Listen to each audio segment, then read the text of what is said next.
This piece of wood I had lying around completely dried out, but so damaged by rot it barely holds together. You can see how easy it crumbles.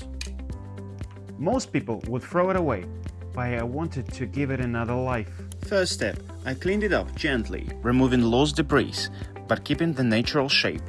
Now I'm going to stabilize it with 1:1 craft resin.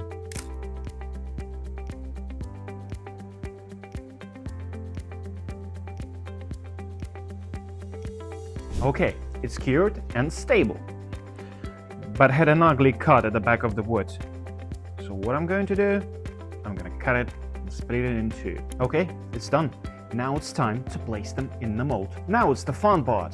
I'm going to mix some craft resin and make a deep pour. I mix my resin and start pouring. The resin soaks into all those fragile fibers, hardening the structure from within.